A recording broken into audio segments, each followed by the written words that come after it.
Alrighty guys, welcome back to another LEGO set review from BrickByBrick, and today we set number 7195. This is the LEGO Indiana Jones Raiders of the Lost Ark Ambush in Cairo set, and this was released in June 2009 as part of the Indiana Jones wave that came out at that time, and it came with 4 exclusive minifigures and 78 pieces for $10.99 in the United States.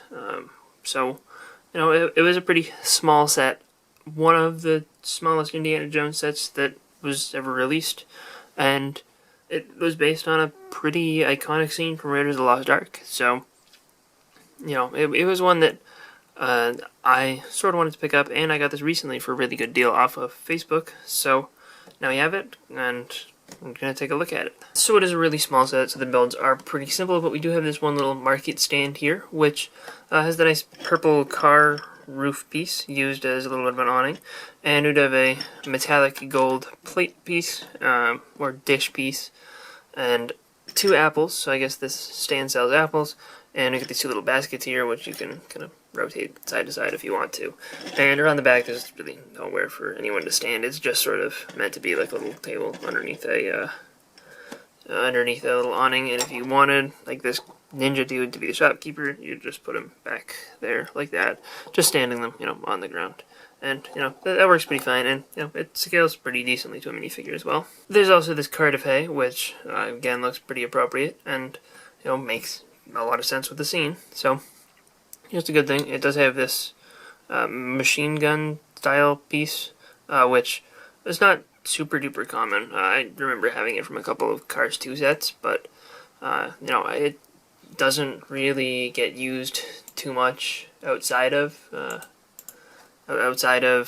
these settings, Indiana Jones and then Cars 2, and then I don't think it was used anywhere else. But you know, it's a pretty fine little cart thing. You can again take a figure and have a figure pull the cart pretty easily. You just gotta stick their hands onto those, and you know, that works, I guess. Also, this up here, which you could hold on to with a figure, but other than that, it just kind of sits there and acts as a little bit of scenery and a place to kind of not really hide that weapon. But, you know, just uses some regular bricks for hay, and it looks fine. Last thing we have before we look at the figures is this barrel, and this is definitely a pretty appropriate thing to have in this set for burying to hide in. And this color of large barrel is actually exclusive to the set still. You know, they never used a tan barrel like this in any other set, and you know, it's a cool thing to get, and it works pretty well. If you wanted to get a couple more in order to you know, kind of flesh out the scene, because there were several barrels in this scene, and Marion's just hiding in one of them, then you might be a little bit out of luck, because they're a little bit hard to find on BrickLink. Like, they exist, and they're not super duper ridiculously expensive, but you know, it's hard to get them in any sort of quantity. First up for minifigures, we have this set's exclusive version of Indiana Jones. This is the only one to have that tan torso with the open shirt, and this Marion is also actually exclusive as well, and both of their torso designs look pretty good and pretty accurate to the scene of the movie that this is based on, so that's a good thing, and I'm glad to have gotten both of these versions in this set. And, you know, Marion comes with her frying pan. Indiana Jones comes with his pistol and his whip, which both make a lot of sense. And neither of those accessories are exclusive, obviously. But his legs are the same as appear on all versions of Indiana Jones. And Marion's are obviously unprinted. And both their faces are relatively common as well. You know, they appear on all the versions of both these characters. And Indiana Jones does have his bag here, which we'll remove real quick in order to give you a little bit of a better look at that torso.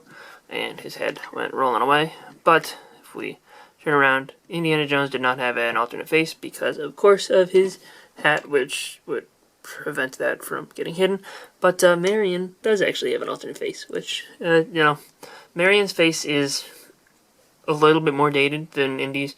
The blue eyes are a little bit weird just compared to modern figures, but you know, both the torsos of these guys are really good, and I think would still hold up to today, aside from maybe the fact that they don't have a little bit of back printing. But you know, the faces are a tad dated, Marion's more so than Indy's. And then we also have the Cairo Thug and the Cairo Swordsman, and both of these figures are actually pretty good as well. They're both also exclusive, both having exclusive torsos, and the Swordsman also has an exclusive face, which I will say that that face actually looks really good relative to the source material.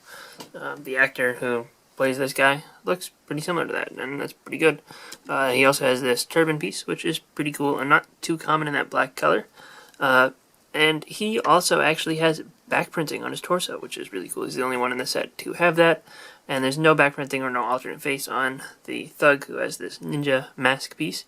And his face print is actually a pretty uncommon one, but it does also appear on one of the Grail Guardians from one of the last Crusade sets, the Venice boat one.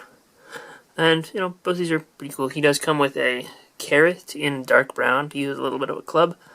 And then the Swordsman obviously comes with a sword, because that would be kind of important for a Swordsman. Overall, I think that for its price, back when this was released, was a pretty solid Indiana Jones set.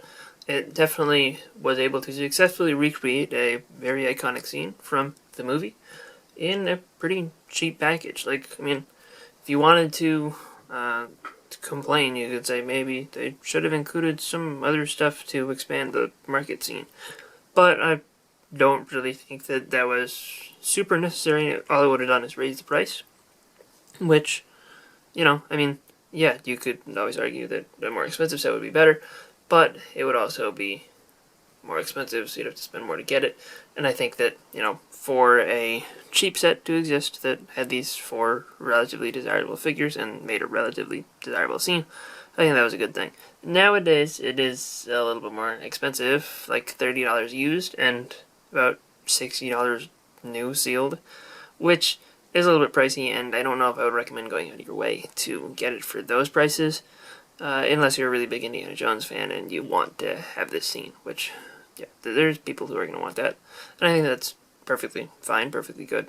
But, you know, just as a general LEGO collector, I don't think that everybody really needs to be going out and seeking out this specific set, though I am happy to have it. So, hope you guys enjoyed this review. If you did, let me know in the comment section down below, and I'll see you guys all next time. Bye, everyone.